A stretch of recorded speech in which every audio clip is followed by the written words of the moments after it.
My life has always been a symphony of minor inconveniences. A perpetually leaking faucet, a boss who chews with his mouth open, student loans that feel like a physical weight on my chest. You know, the standard American dream. I never thought I'd be nostalgic for those problems. It all started when I lost my job. The downsizing email arrived on a Tuesday, polite and sterile, like a digital termination notice. With the severance pay a joke and rent in the city suffocating, I had 2 weeks to find a new place or become intimately acquainted with the back seat of my 2008 Honda Civic. Desperation led me to Craigslist, which is never a good sign. That's where I found it, a one-bedroom apartment in a neighborhood that was supposedly up and coming for the last 2 decades. The rent was suspiciously low. Suspiciously, this is either a miracle or a murder house low. The listing had a single, grainy photo of a building that looked like it had survived a war and was not happy about it. The ad simply read, Oakwood Arms, quiet, affordable, immediate occupancy. I called the number. A man with a voice like grinding gravel answered.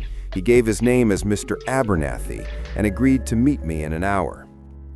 The Oakwood Arms was every bit as depressing as the photo promised, a 3-story brick monolith that probably had been elegant in the 1920s. It now sagged with the weight of neglect. Paint peeled from the window frames like sunburnt skin, and the air smelled of damp concrete and forgotten memories. Mr. Abernathy was a tall, gaunt man who looked like he was made of the same materials as the building. His suit was from a different century, and his handshake was cold and dry.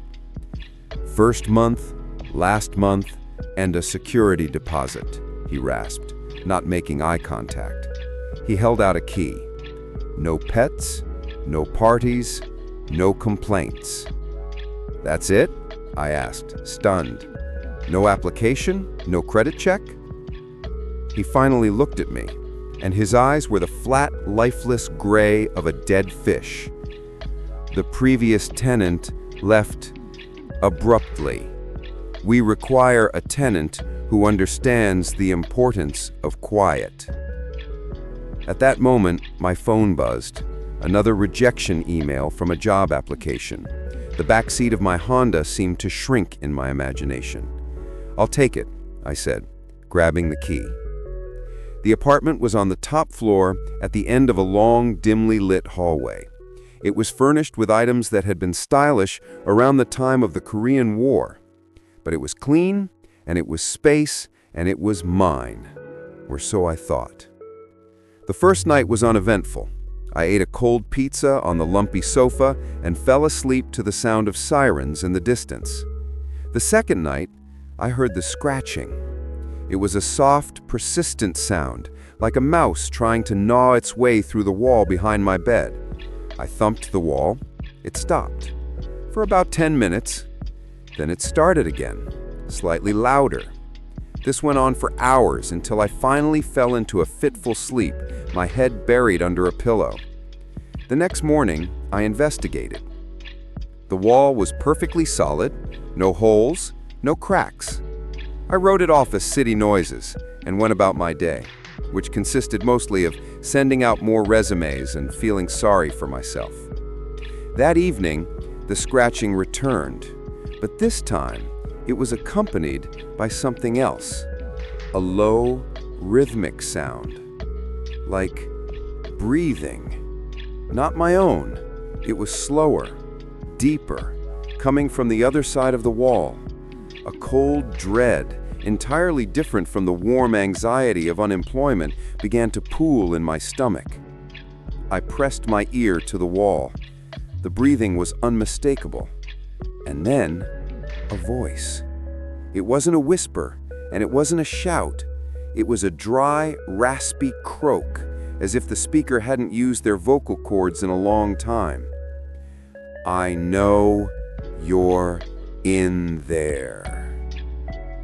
I jerked away from the wall, my heart hammering against my ribs. This wasn't a neighbor. The ad had said the building was mostly empty. I called Mr. Abernathy. "There's someone in the apartment next to me," I said, trying to keep the panic out of my voice.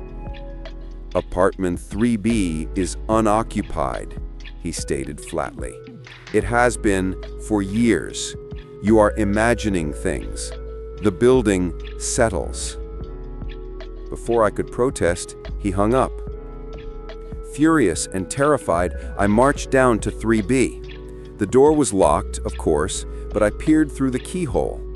Nothing but darkness and a thick layer of dust on the floor inside. No one had been in there for a long, long time.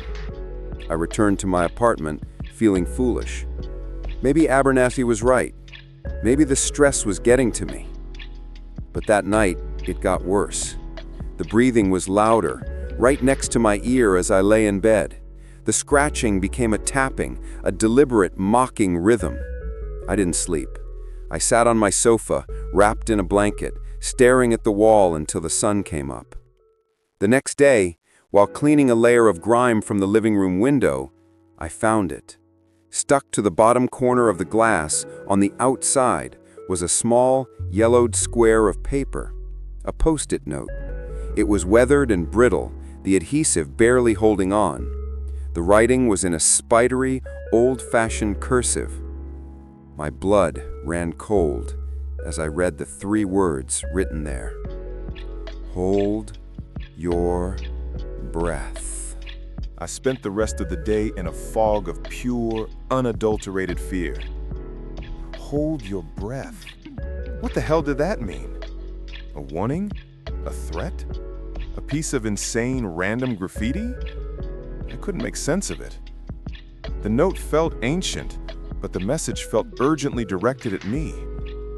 I called Mr. Abernathy again. This time there was no answer, just a recorded message that the mailbox was full. The silence in the apartment was no longer just an absence of sound. It was a presence, a heavy, waiting silence. Every creak of the floorboards, every gurgle of the pipes felt like a prelude to something terrible. I was a prisoner in my own cheap, terrifying apartment. As dusk began to settle, painting my living room in shades of deep blue and long shadows, the noises started again, but they had changed. The scratching was more frantic. The breathing was closer, as if the wall between us was becoming thinner, more porous. And then I heard the voice again, clearer now. So lonely. The voice was a cancer of despair. It didn't just speak words, it injected the feeling of them directly into my soul. I felt a profound, aching loneliness that I knew wasn't my own. It was the loneliness of decades, of centuries. It was a void. I couldn't take it anymore. I wasn't just scared, I was being emotionally violated.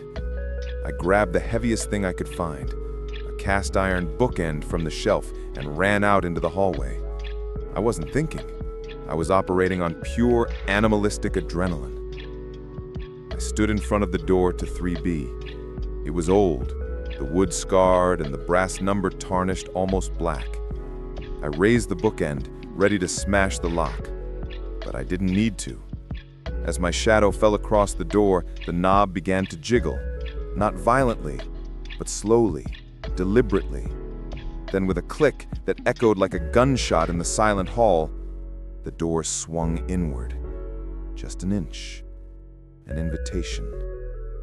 The fear was a physical thing now, a cold hand squeezing my lungs, but a morbid, desperate curiosity overpowered it. What was in there? What was tormenting me? I had to know. I pushed the door open the rest of the way. The air that rushed out was frigid and carried the smell of dust, decay, and something else. Something metallic, like old blood. The apartment was a mirror image of my own, but frozen in time. The furniture was covered in white sheets, now gray with dust. Cobwebs hung from the ceiling like morbid party decorations. The floor was a map of footprints in the thick dust, all leading to and from the wall we shared. And on that wall, My wall. Someone had drawn. It wasn't paint or chalk. It looked like it had been scratched into the plaster with a fingernail or a piece of metal. It was a vast, intricate mural of faces, dozens of them. Their mouths were open in silent screams, their eyes wide with terror. And in the very center of the mural, larger than the others, was a face that was only half finished. The outline was there, the shape of the jaw, the sockets for the eyes, and it looked unmistakably like me. A wave of dizziness washed over me. I stumbled back, my heart trying to punch its way out of my chest. And that's when I saw him. A man was standing in the doorway to the bedroom. He was tall and thin, dressed in a tattered, old-fashioned suit. His skin was waxy and pale, and his eyes were solid black orbs that held no light, no life, only a deep, hungry emptiness. He didn't move. He just stood there, watching me. And then he took a slow, deliberate step forward. The memory of the post-it note exploded in my mind. Hold your breath. It wasn't a suggestion, it was a survival guide. I sucked in a lungful of the foul air and held it. I clamped my mouth shut, pinched my nose with my fingers, and stood perfectly still. The man, the thing, stopped. His head tilted to the side, a grotesque bird-like motion. The black eyes seemed to scan the room, passing over the space where I stood. He looked confused. He took another step, then another, gliding more than walking. He passed so close to me, I could feel the cold radiating from his body, a chill that went straight to the bone. He walked right past me, out into the hallway, his head still swiveling as if searching for a signal he had just lost. He paused at the end of the hallway, at the top of the stairs. He stood there for what felt like an eternity, and then he simply dissolved. He didn't walk away. He faded like smoke until there was nothing left. I exploded in a gasping, choking fit, collapsing to my knees on the dusty floor. I had done it. I had survived. The post-it note was right. They can't see you if you hold your breath. I didn't sleep in my apartment that night. I spent it in my car, parked under a bright streetlight a mile away, the doors locked. Every shadow was the suit man. Every sound was his rasping breath. The simple act of inhaling and exhaling had become a terrifying trigger. But by morning, a new emotion began to mix with the fear. Determination. I couldn't live like this. I couldn't be driven from my home by whatever that was. The post-it note had saved me. It was a piece of a puzzle, and I needed to find the rest. I went back to the Oakwood Arms in the harsh light of day. It didn't look any less menacing, but the sunshine made it feel more manageable. My first stop was 3B. I had to know more. This time, I searched the place methodically. I pulled the sheets off the furniture, opened drawers, looked for anything, a name, a date, a clue. The place was a time capsule of despair. In a small desk drawer, buried under a stack of faded blank papers, I found a leather-bound journal. The first page had a name, Elijah Ward. The entry started out normal. Elijah was a writer drawn to the low rent and the quiet. He wrote about his struggles with his novel, his loneliness. Then the tone began to change. October 12. The scratching started again last night, louder this time. Abernathy insists the building is empty. I think he's lying. October 25. I heard a voice. It said my name. I'm not sleeping.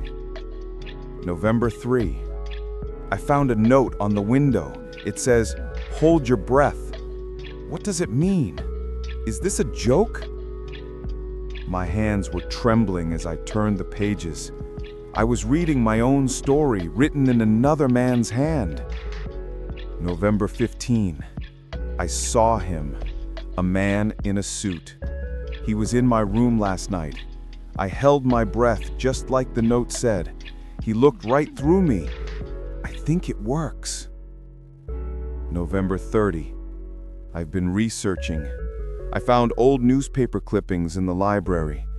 The Oakwood Arms was built in 1921. The first owner was a reclusive industrialist named Alastair Combs. He was a morbid man, obsessed with death and the afterlife. They say he conducted experiments here. He believed he could trap a human soul at the moment of its death, preserving its consciousness by anchoring it to a place, to a hunger. He called them echoes. An echo. The word fit perfectly. The thing in the suit was an echo of a terrible moment, trapped forever, hungry for something only the living could provide. The final entry in the journal was dated December 24th. The handwriting was a frantic, barely legible scrawl. He's getting stronger. The holding breath, it doesn't work as long as it used to. He knows I'm here. He's learning. I can hear him whispering through the walls now. He's telling me things. How I'm going to die. How he's going to take my face. My face is on the wall. It's almost finished. I have to get out. I have to... The entry ended abruptly. There was nothing more. Elijah Ward was the previous tenant who had left abruptly. He hadn't just left. The suit man, Alastair Combs' trapped echo, had taken him. He was another face on the wall, another soul consumed to feed the hunger of a dead man. And now it was my turn. My face was on the wall. The echo was learning. The rules were changing. I had to find a way to stop it, not just hide from it. But how do you fight a ghost? How do you kill an echo? I needed to find where it was anchored. I needed to find Alastair Combs. The journal was the key. Tucked into the back cover, almost disintegrated at the folds, was a hand-drawn floor plan of the building. It was different from the modern layout. It showed a sub-basement, a space that wasn't on any official blueprint. Alastair Combs' private laboratory. Mr. Abernathy had to know about it. He was the caretaker, the gatekeeper. He wasn't just a grumpy landlord, he was a warden for this haunted prison. I confronted him in his ground floor office. When I slapped the journal down on his desk and pointed to the floor plan, his face, usually a mask of indifference, cracked. A flicker of fear, and then, surprisingly, a deep, weary sadness. "So you know," he said, his gravelly voice softer now. I had hoped it would be longer this time." "This time?" I asked, horrified. "He needs a new one every few years," Abernathy said, not meeting my eyes. "The connection fades. The echo grows weak.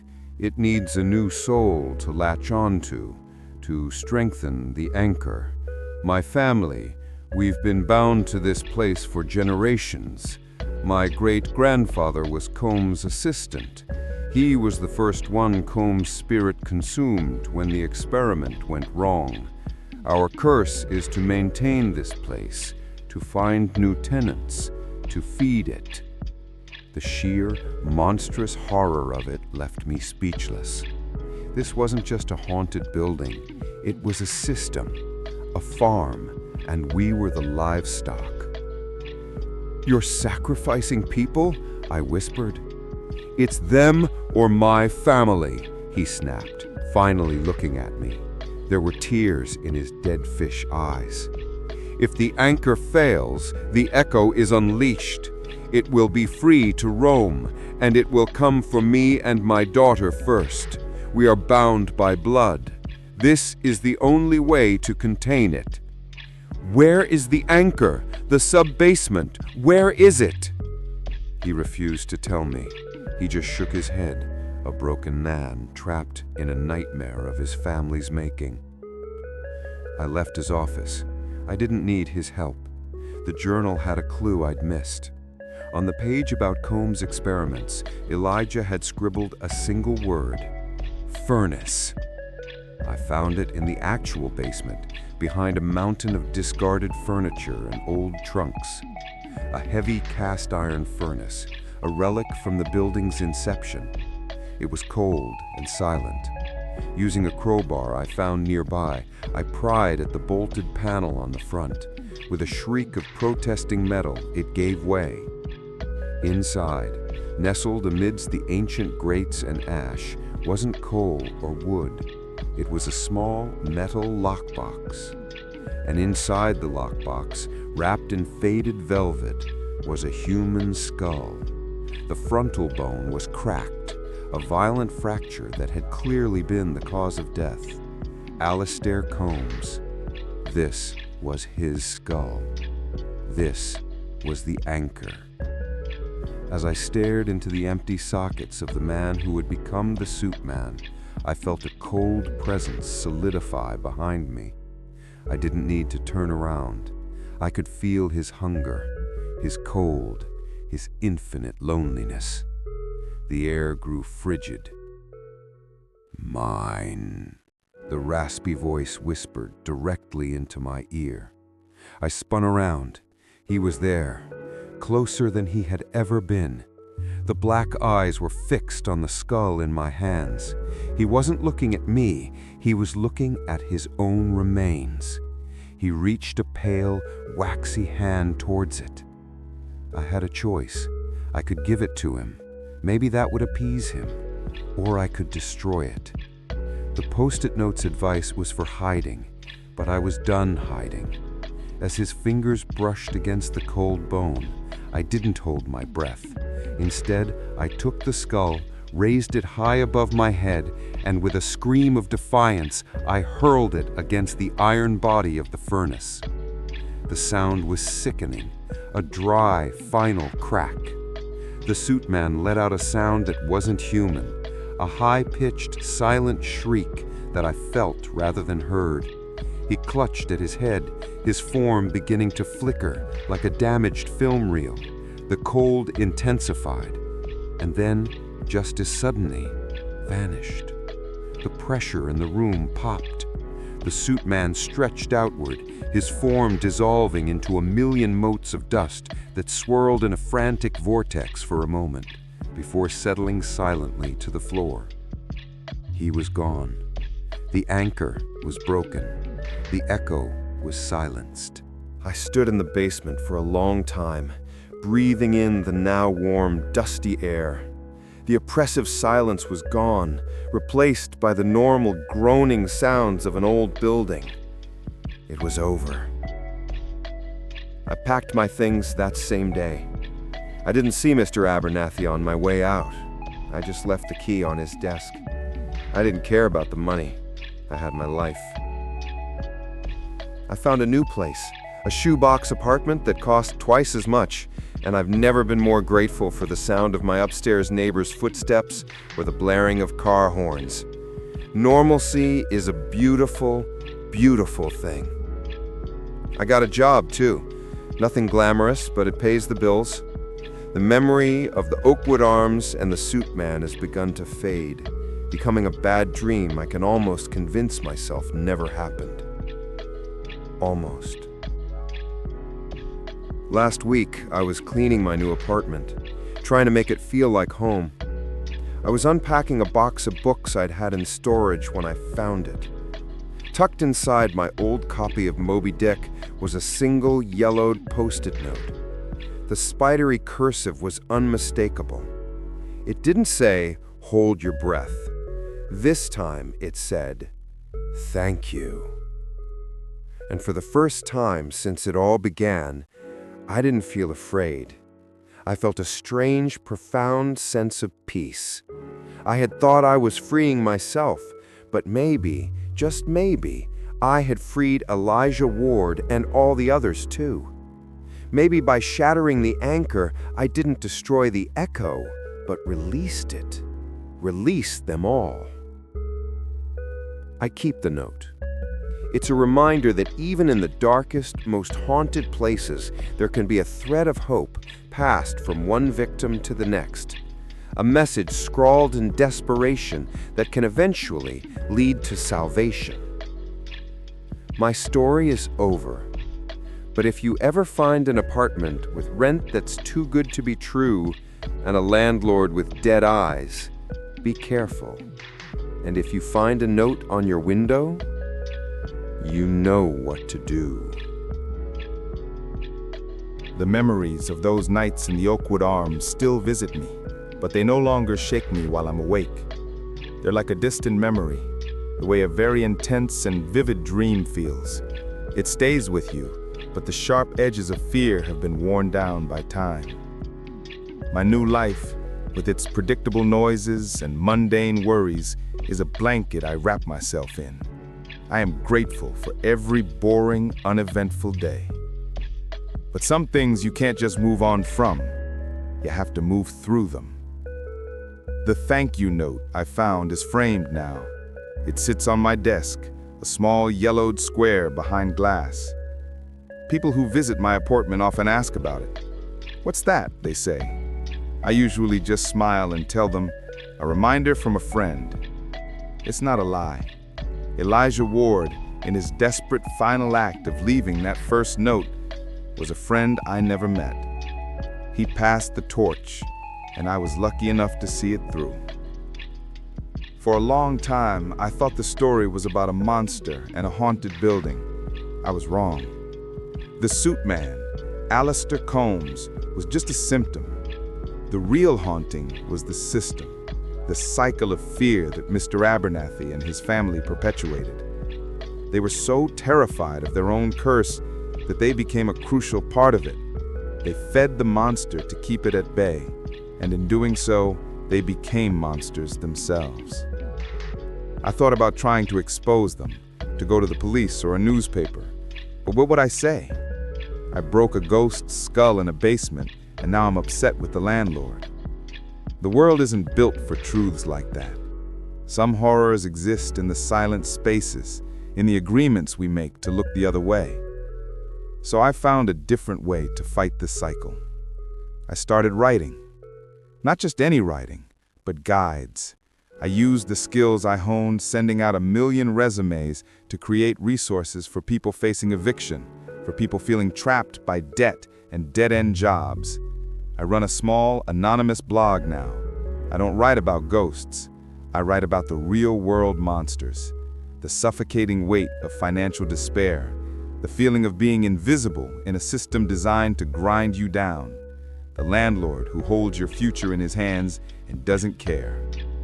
I tell people how to find legal aid, where to look for emergency housing, how to negotiate with bill collectors. I share stories of resilience, and it's my way of holding my breath against a different kind of monster. It's my way of leaving a Post-it note for someone else drowning in the dark. A few months ago, I was cleaning out my email spam folder, buried between offers for miracle weight loss pills and a prince who needed my help. There was an email. The subject line was empty.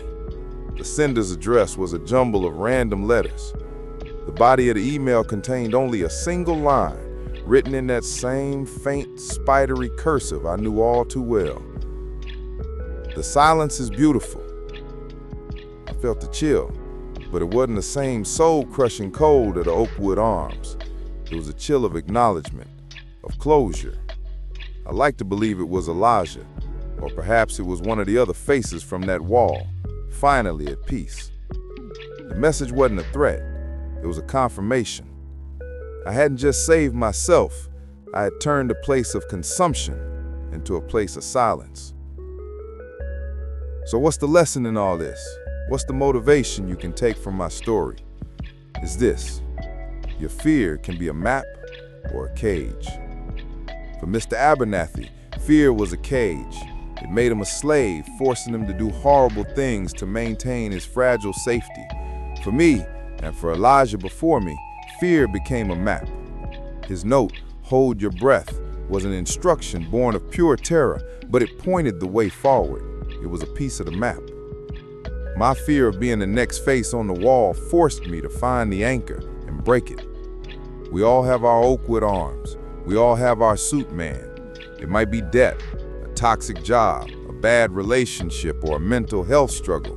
It's the thing that whispers despair in the dead of night, the system that tells you you're trapped. When you find yourself in that dark hallway, staring at that faded, yellowed instruction, you have a choice. You can let the fear paralyze you, or you can use it. You can follow the map. Look for the post-it notes in your own life, the small, seemingly insignificant clues that show you a way out, a friend's advice that you brushed off, a small win you didn't celebrate, a moment of clarity in the chaos. That's your hold your breath. That's your first step off the hamster wheel of someone else's nightmare. My story isn't just a ghost story, it's a blueprint. Your prison might not have a physical anchor to smash, but it has a rule set. Find it, break it. The echoes of your past, the systems designed to hold you down, they feed on your inaction. They can't see you if you hold your breath, but they can't stop you if you decide to fight back. And sometimes, the greatest victory isn't just escaping your monster, but ensuring you leave a path for the next person to escape theirs.